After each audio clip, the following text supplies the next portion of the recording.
sa isang diwa't himig, isang magdakila, atas ng pag-ibig mo'y diringgin.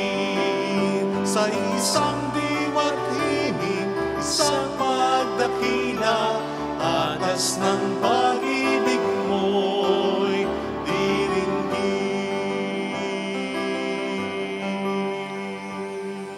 Sa ngalan ng Ama at ng Anak at ng Espiritu Santo. Amen. Sumainyo ang Panginoon. At sumayo rin. Magpasalamat tayo sa Diyos sa pamamagitan ng misang ito, lalo na sa pamamagitan ng mabuting buhay natin bilang mga Kristiyano. Pagdasal natin ang pasalamat at intensyon ng mga kasama natin sa misa, gayon din ang mga tumutulong sa atin. Pagdasal natin ang mga may sakit, mga nag-aalaga sa kanila, at ang mga kababayan nating nagtatrabaho sa ibang lugar para sa kanilang pamilya. Upang tayo maging marapat, halina't magsisimuna sa ating mga kasalanan. Tayo pong lahat, inaamin ko sa makapangyarihang Diyos at sa inyo mga kapatid, na lubha akong nagkasala sa isip, sa salita at sa gawa, at sa aking pagkukulang. Kaya sinasamo ko sa mahal na Birheng Maria, sa lahat ng mga anghel at mga banal, at sa inyo mga kapatid, na ako'y panalangin sa Panginoong ating Diyos. Kaawaan tayo na mapagmahal na Diyos, patawarin sa ating mga sala, at patnubayan hanggang sa buhay na walang hanggan. Amen. Panginoon, kaawaan mo kami. Panginoon, kaawaan mo kami.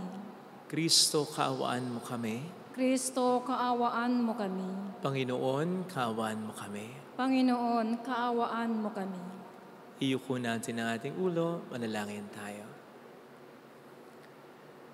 Ama naming makapangyarihan, pakundangan sa pagpapakumbaba ng anak mong masunurin, ibinangon mo sa pagkadapa ang sangkatauhang masuwayin.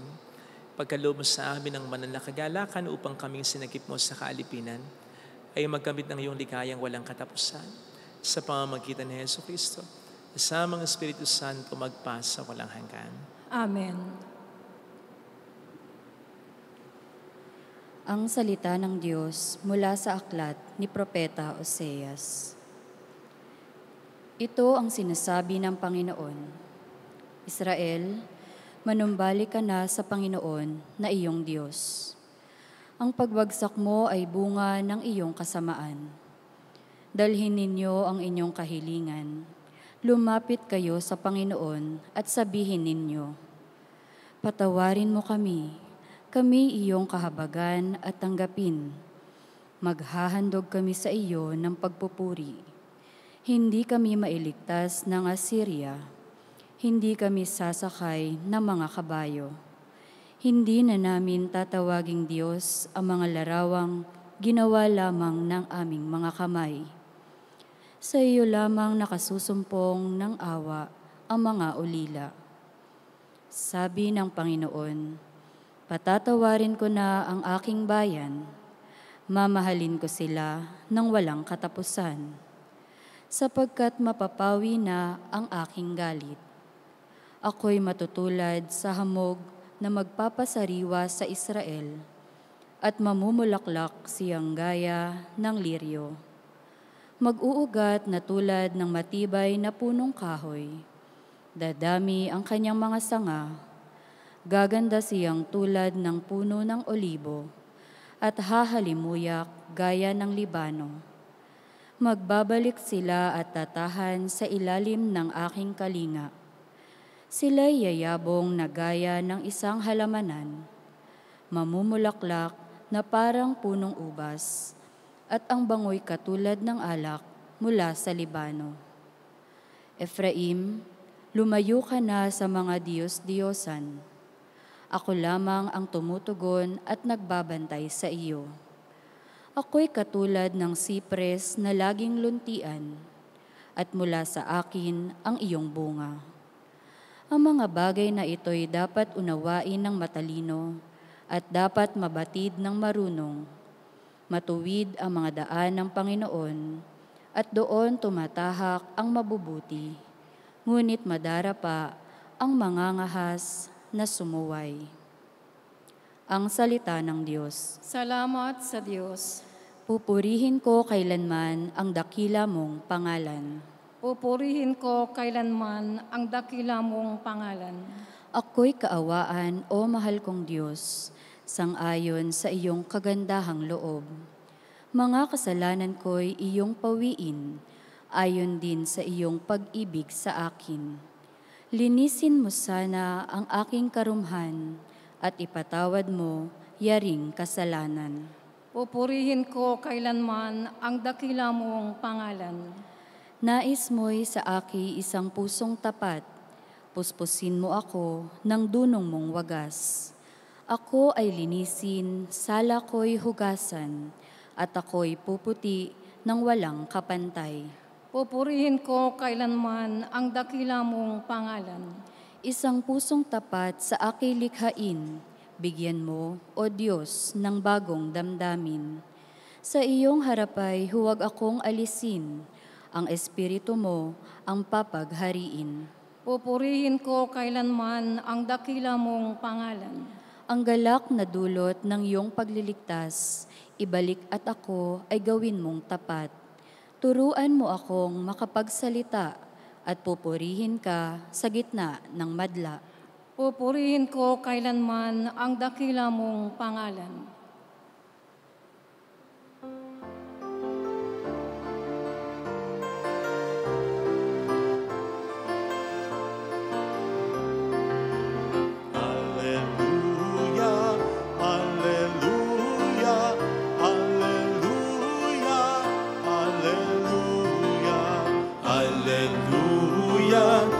Alleluia, Alleluia, Alleluia.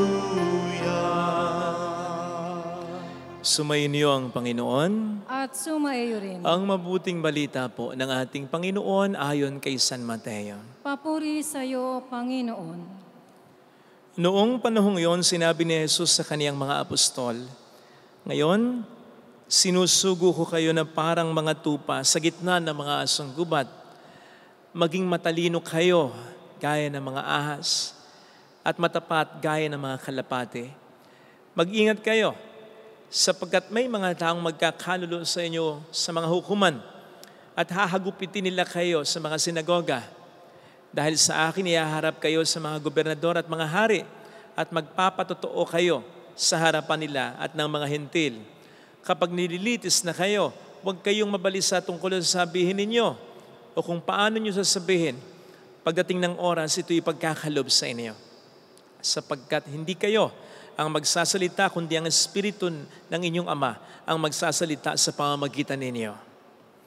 Ipagkakanulo ng kapatid ang kanyang kapatid upang ipapatay. Gayon din ang gagawin ng ama sa kanyang anak. Lalabanan ng mga anak ang kanilang mga magulang at ipapapatay. Kapupuutan kayo ng lahat dahil sa akin, ngunit ang manatiling tapat hanggang wakas ang siyang maliligtas. Kapag inuusig nila kayo sa isang bayan, tumakas kayo sa kasunod. Sinasabi ko sa inyo, hindi pa ninyo napupuntahan ang lahat ng bayan ng Israel, ay darating na ang Anak ng Tao. Mga kapatid, ang mabuting balita ng Panginoon. Pinupuri ka namin, Panginoong Heso Kristo. Welcome po sa Our Lady of Lasalet, Quasay Parish, kung saan ayos lang umiyak sapagkat sasamahan tayo ng mahal na ina sa pag-iyak at sa pagdarasal upang maging maayos ang lahat. Narinig po natin sa ating ebanghelyo ang pagiging honest ng ating Panginoong Hesukristo sa atin at sa mga gustong sumunod sa Kanya. Inilahat niya dito yung sari-saring mga matitinding mga pagsubok, problema, suliranin na po pwedeng maranasan natin. Kaya nga, nandito rin yung encourage niya sa atin na manatiling tapat sa Kanya hanggang dulo. Kaya lang, ano nga ba itong sinasabi rin ng Panginoon sa bandang huli din ng Ebanghelyo na kapag inusig daw tayo sa isang bayan, ay tumakas tayo sa kasunod? Akala ko ba nais niya na maging tapat tayo sa Kanya hanggang dulo? Bakit pinatatakas niya tayo? Hindi ba ito isang uri ng kaduwagan? Hindi ba't ang tunay na sumusunod kay Kristo ay dapat kaya at nakahandang harapin kahit ang kamatayan? Amen? Parang ayaw niyo. Parang gusto niyo sabihin sa akin, Father, ikaw na lang. Seriously, paano ba natin mare-reconcile ang parang kabalintunaan na ito sa mga sinabi ni Kristo sa ating Ebanghelyo? Well, maganda po na pakaisipin natin yung mga opening lines na sinabi niya sa atin. Kasi ang sabi dito, maging matalino kayo gaya ng mga ahas. In other words, maging wise daw tayo. And I don't think na pagiging wise, yung harapin ng kamatayan, kung pwede naman itong iwasan. Halimbawa po, yung mga vloggers na umaakyat sa mga napakatataas na building o kaya mga mountains na may matitindi, malalalim na bangin na walang protection. Wise ba ang tingin natin sa kanila? Aber? Yung mga mukbangers ba ang tawag sa kanila? Lumalamon ng mga kolesterol na pagkain. And I say lumalamon kasi napakaraming kinakain just for content. Wise ba ang tingin natin sa kanila?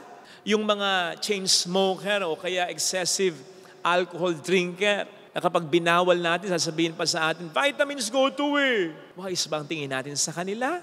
O kahit na yung may high blood, matataas ang sugar, may problema sa kidney, pero kinakain pa rin. Yung mga pagkain na pinagbabawal nang ipakain sa kanila, wise ba ang tingin natin sa kanila? Sige nga. Di ba hindi naman? Manapa, makulit, walang konsiderasyon sa mga nag-aalaga sa kanila. Tikas ang ulo, mayabang, puro negatibo. Sakit sila ng ulo. So, certainly, hindi pagiging wise ito. Because a wise person will always choose the best option, the most proper, the best thing, and the most loving thing to do. Because that's certainly what God wants us to do. Don't get it wrong. Ipaparamdam sa atin ng Panginoon when facing death in order to bear witness to Him is the best option. Katulad ng kapag wala na tayong magagawa upang iwasan ito, or kapag ang kamatayan natin ay magbuboost talaga to the highest level ng pananampalataya ng ibang tao. Yun, best option ng kamatayan. Pero kung hindi, kung mawawalan lang tayo ng buhay nang wala namang katuturan, nang wala namang magiging kabuluhan o magandang kahinatnan, sigurado ko na ang best option ay umiwas tayo para sa Panginoon. Sa katunayan, sa Biblia ay makababasa tayo ng maraming mga pagkakataong tumakas ang mga tagasunod ng Diyos. Si Moises ay tumakas sa Ehipto. Si Elijah ay tumakas kay Jezebel. Si Pedro ay tumakas sa kulungan. Ang anghel pa nga ng Diyos ang nagtakas sa kanya, di ba?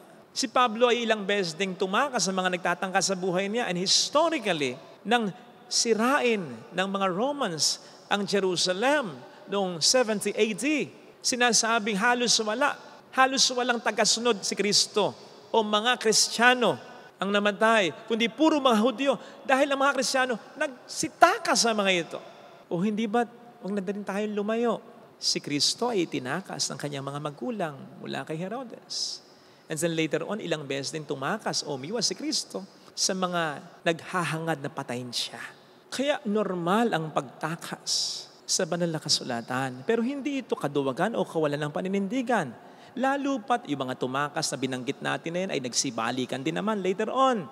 It's just that, ang pagtakas kung minsan is the best option para matupad pa natin ang mga balakin para sa atin ng Panginoon. Kung hindi tumakas si Moises, hindi na niya sana napanguluhan sa pagtakas din ng mga Israelita. Kung hindi tumakas si Elijah, baka hindi na naganap ang mga mas magagandang milagro sa buhay niya. Kung hindi tumakas si Pedro at si Pablo, hindi siguro naging matibay ang simulain ng simbaang ito. Kung hindi tumakas sa mga unang Kristiyano noong 70 AD, hindi sana mas naipalaganap ang Ebanghelyo. At kung hindi itinakas o tumakas ng una si Kristo, baka napatay siya nang wala pa sa oras talaga. Hence, hindi masama, lalo pat hindi kaduwagan o kahinaan ang pagtakas. Madalas, ito pa nga ay mabuti, kalakasan at katapangan. Lalo pat alam nating meron pa tayong misyon mula sa Diyos na dapat nating kampanan. And so let us ask ourselves, ano bang uri ng kamatayan ngayon sa ating buhay ang hindi natin magawang takasan o iwasan? Hindi lamang po ito kamatayang physical o literal ha. Asama na dito ang pagkamatay ng ating kaluluwa sa kasalanan o ang pagkamatay natin emotionally and psychologically dahil sa mga problema na ating nararanasan. Bakit ayaw nating iwasan o takasan kung pwede naman? Bakit hinahayaan na lamang nating unti-unti tayong lamunin ng kamatayang yan? Tandaan po natin na ang simbahan ay may tinatawag ding mga martir ha? Pero ito yung sa pananaw ng Diyos ay nagtiis ng hirap maging ng kamatayan para sa kabutihan. Hindi ito yung mga nagtitiis ng hirap at maging ng kamatayan para sa kasamaan, para sa mga bagay na walang kabuluhan, para sa kasalanan natin o ng sinuman. Hindi po pagiging mabuti yan, hindi pagiging malakas yan, hindi pagiging matapang yan. On the contrary, ito ay paghihirap at kamatayan later on na walang kabuluhan. Kaya pakaisipin po natin muli, ano itong mga uri ng kamatayan sa ating buhay na hindi natin magawang takasan o iwasan. Sapagkat malamang na dahil sa mga ito, may mga magandang plano pa para sa atin ng Diyos na hindi niya maikasakatuparan. Tandaan po natin na dahil ang Diyos ang siyang nagbigay sa atin ng buhay, siya din ang kukuha nito, pero wag natin siyang pangunahan. Baka kasi gusto pa niya tayong mabuhay, gusto niya pang maging maayos ang ating buhay, pero pinipili na nating mamatay habang tayo nabubuhay dahil sa mga kasalanan o problema na pwede naman nating iwasan at takasan. Pakaisipin po natin yan mga kapatid. Baka kahit tayo gumagalaw at humihinga pa, parang tayo patay na dahil sa kasalanan at mga problema. Ito sanang hilingin nating biyaya sa ating panalangin. Ilagay natin ang ating kanang kamay sa tapat ng ating puso.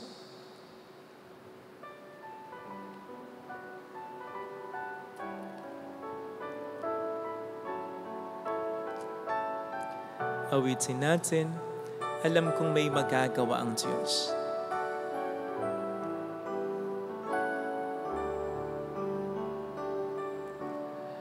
Alam kong may magagawa ang Diyos.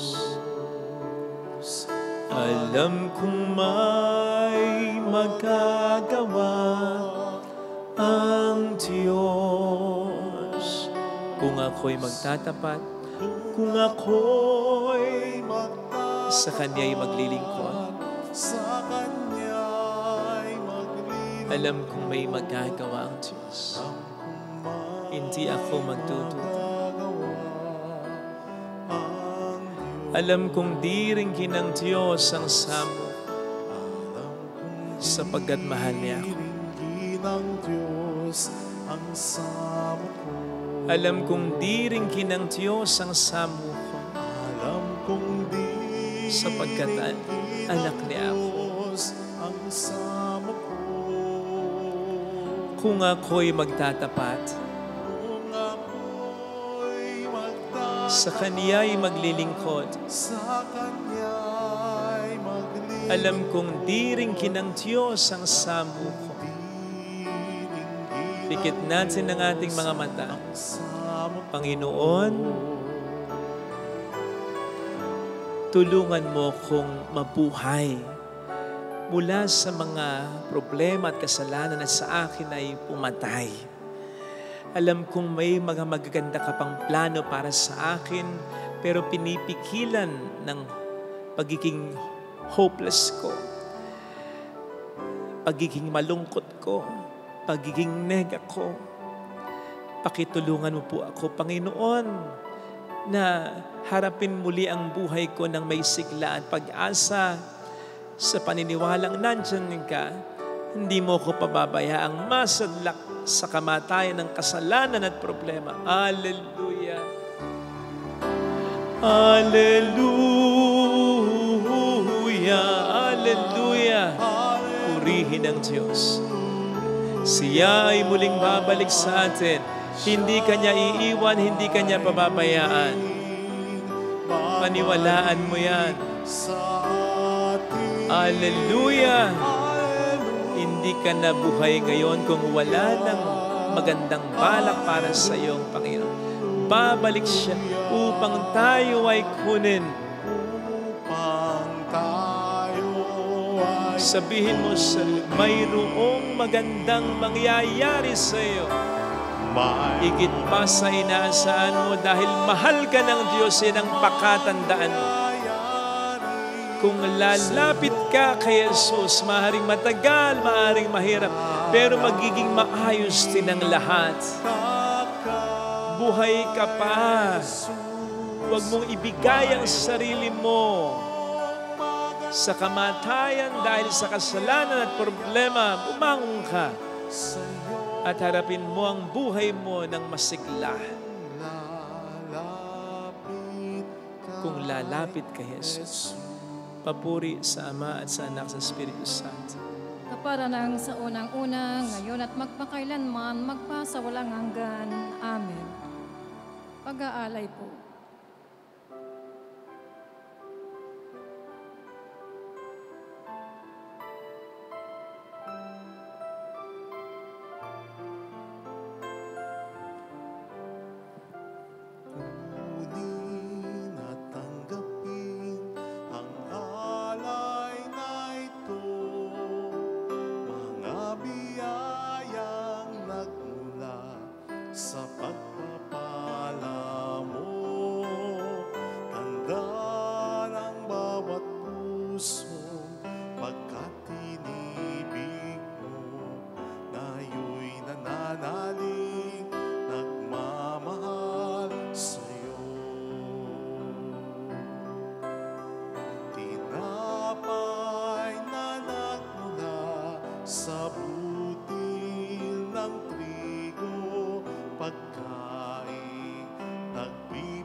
Manalangin tayo, pang ating handog ay maging kalugod-lugod sa Diyos samang makapangyarihan.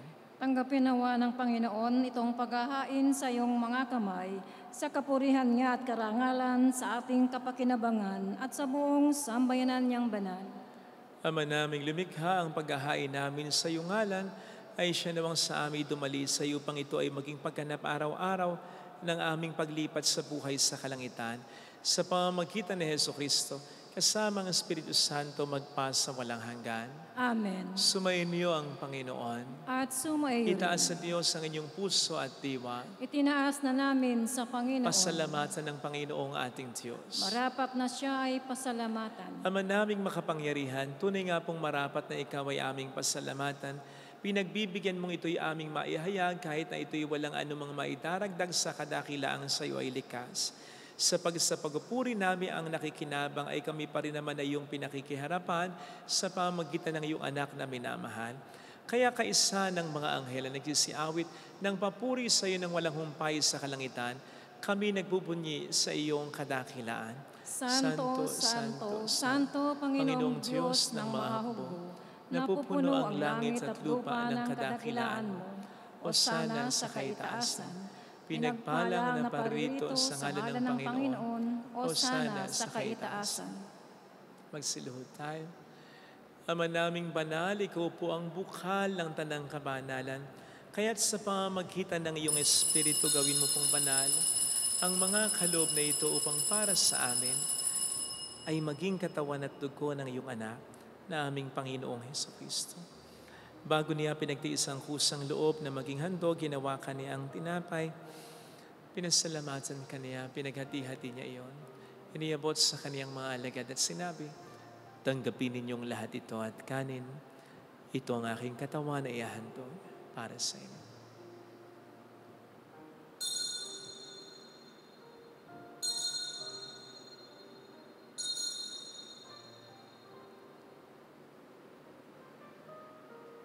Gayun din naman nang matapos ang hapunan, hinawakan niya ang kalis.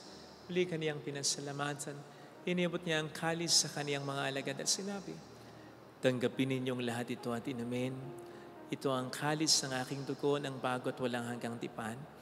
Ang aking dugo na ibubuhos para sa inyo at para sa lahat sa ikapagpatawad ng mga kasalanan. Gawin niyo ito sa pag-alala sa akin.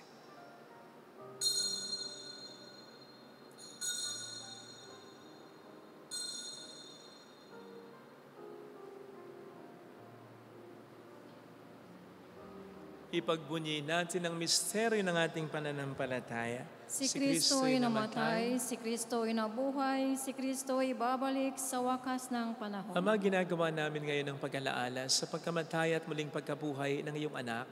Kaya inialay namin sa iyo ang tinapay ng buhay at ang kalis ng kaligtasan. Kami po'y nagpapasalamat dahil kami iyong minarapat na tumayo sa harap mo para maglingkod sa iyo. Isinasamo namin kami na magsasalo sa katawan at dugo ni Kristo ay mabuklod sa pagkakaisa sa pamamagitan ng Espiritu Santo.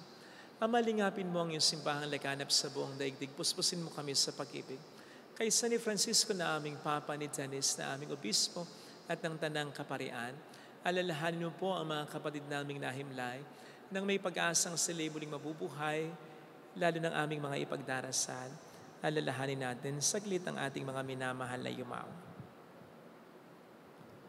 Kaawaan mo sila at patuloyin sa iyong kaliwanagan.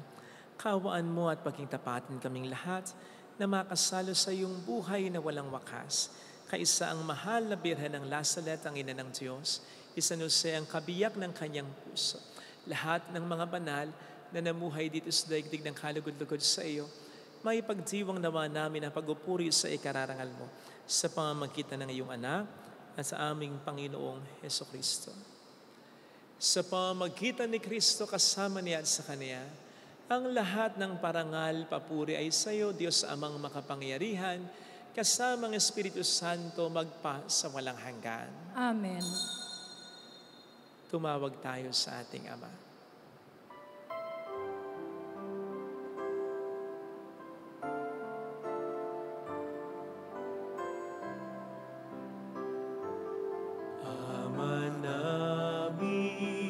Sumasalangit ka, sambahin ang ngalan mo, mapasamin ang kaharian mo, sundin ang loob mo dito sa lupa para na sa langit. Bigyan mo kami ngayon ng aming kakanin sa araw-araw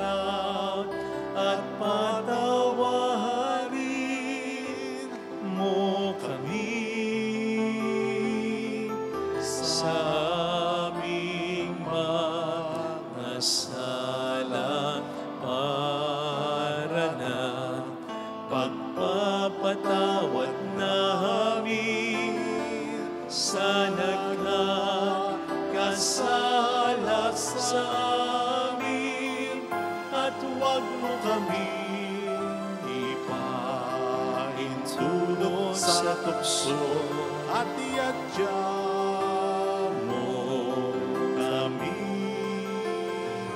sa lahat ng masama. Hiniling namin kami atiya sa lahat ng masama, pagkalooban ng kapayapaan araw-araw, iligtas sa kasalanan, sa kapahamakan, sa mga seryosong karamdaman, samantalang aming pinaghahandaan ang dakilang araw ng pagpapahayag ng tagapagligtas namin sa Heso Kristo. Sapagkat iyo ang kaharian, ang kapangyarihan at ang kapurihan magpakailanman. Amen. Panginoong Heso Kristo, sinabi mo noon, sinasabi mo rin sa amin ngayon, kapayapaan ang iniiwan ko sa inyo, aking kapayapaan ang binibigay ko. Tunghayin mong aming pananampalataya, huwag ang aming pagkakasala. Pagkalooban mo kami ng kapayapaan at pagkakaisa sa iyong kalooban, kasama ang Espiritu Santo magpasa walang hanggan. Amen. Ang kapayapaan ng Panginoon ay sumainyo nawang lahat. At sumaiyo rin. Magbigayan tayo ng kapayapaan sa isa't isa. Kapayapaan po. Peace be with you. Kordero ng Diyos na nag-aalis ng mga kasalanan ng sanlibutan, maawa ka sa amin. Kordero ng Diyos na nag-aalis ng mga kasalanan ng sanlibutan, maawa ka sa amin. Kordero ng Diyos na nag-aalis ng mga kasalanan ng sanlibutan, ipagkaloob mo sa amin ang kapayapaan.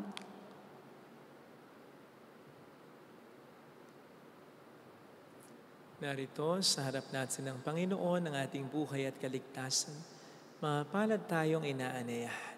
Panginoon, hindi ako karapat-dapat na magpatuloy sa iyo, ngunit sa isang salita mo lamang ay gagaling na ako.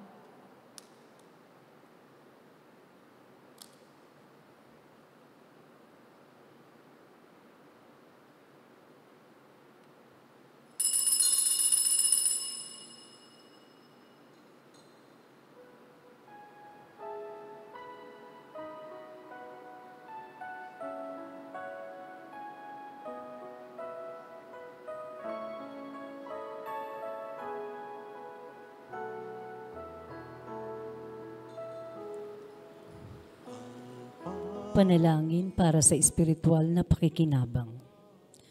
Panginoong Hesus, ako ay naniniwala na ikaw ay nasa kabanal-banalang sakramento. Iniibig kita ng higit sa lahat at ninanasa kong tanggapin ka sa aking kaluluwa. Sapagkat sa mga sandaling ito, hindi kita matatanggap sa sakramento. Tumuloy ka sa espiritu sa aking puso. Niyayakap kita na parabang naririto ka na. Inaalay ko ng buong buo ang aking sarili sa iyo. Huwag mong hayaang mawalay ako sa iyo. Amen.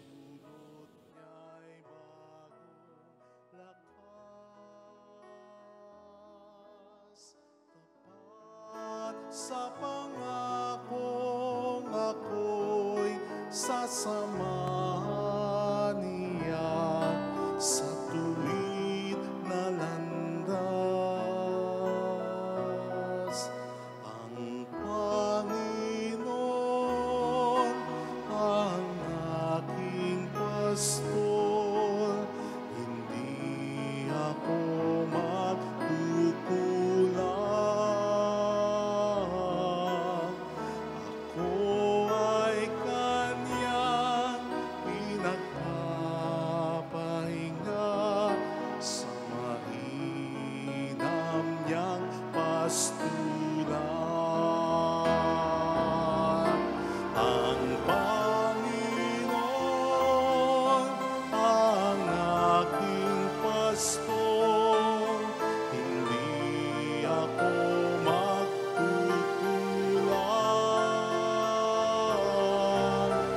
Ako ay kanyang pinagpapahinga sa mainam niyang pastulan.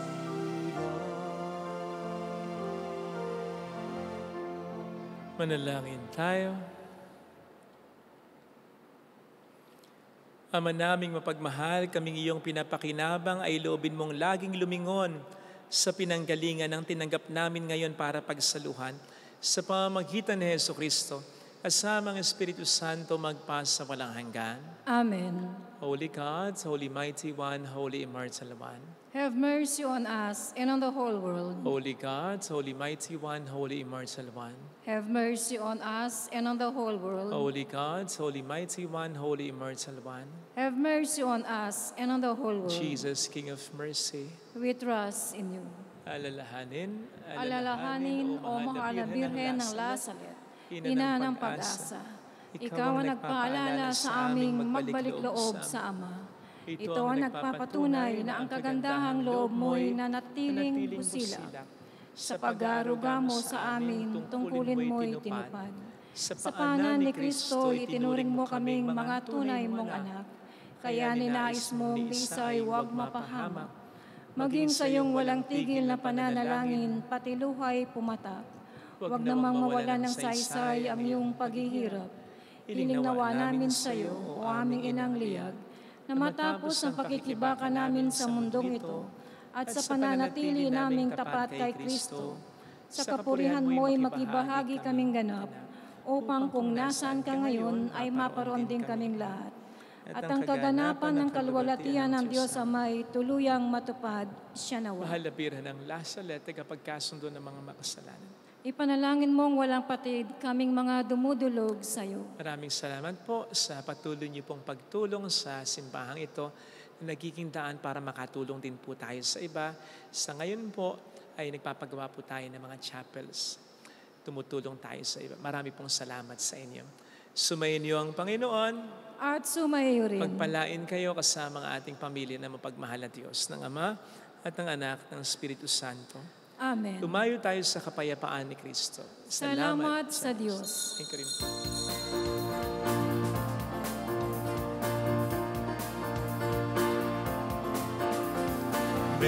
Mary, Mother of the Lord, here is a prayer we sing to you. Let your tears sip in our minds and hearts as once they fell at Lazaret. Tell your people how to live again. Tell your people how to sing again. Tell your people how to dance again. Tell your people how to pray again.